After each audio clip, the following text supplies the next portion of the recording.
ज़बूर 45। मेरे दिल में एक नफीस मज़मून जोश मार रहा है। मैं वही मज़ामीन सुनाऊंगा जो मैंने बादशाह के हक़ में क़लमबंद किए हैं। मेरी ज़ुबान माहिर कातिब का क़लम है। तू बनी आदम में सबसे हसीन है, तेरे होंठों में लताफ़त भरी है, इसलिए खुदा ने तुझे हमेशा के लिए मुबारक किया। ऐ ज़बरदस्त, तू अपनी तलवार को जो तेरी हशमत और शौकत है अपनी कमर से हमाइल कर, और सच्चाई और हिल्म और सदाकत की खातिर अपनी शान और शौकत में इकबाल मंदी से सवार हो, और तेरा दहना हाथ तुझे मुहीब काम दिखाएगा। तेरे तीर तेज़ हैं, वो बादशाह के दुश्मनों के दिल में लगे हैं। उम्मतें तेरे सामने ज़ेर होती हैं। ऐ खुदा, तेरा तख्त अब्दुल आबाद है, तेरी सल्तनत का असा रास्ती का असा है। तूने सदाकत से मोहब्बत रखी और बदकारी से नफ़रत, इसीलिए खुदा तेरे खुदा ने शादमानी के तेल से तुझको तेरे हमसरों से ज़्यादा मसा किया है।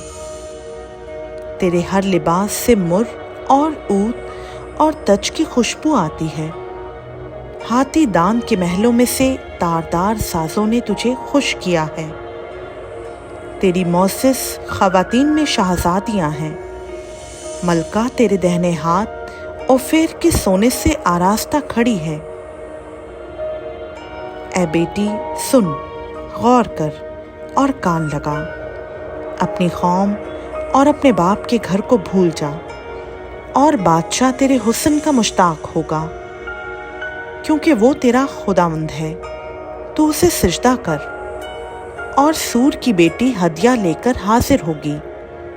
कौम के दौलतमंद तेरी रज़ा जोई करेंगे। बादशाह की बेटी महल में सरतापा हुस्न अफरोज़ है। उसका लिबास ज़रबफ्त का है। वो बेल बूटेदार लिबास में बादशाह के हुजूर पहुंचाई जाएगी। उसकी कुंवारी सहेलियां जो उसके पीछे पीछे चलती हैं तेरे सामने हाजिर की जाएंगी। वो उनको खुशी और खुर्मी से ले आएंगे। वो बादशाह के महल में दाखिल होंगी।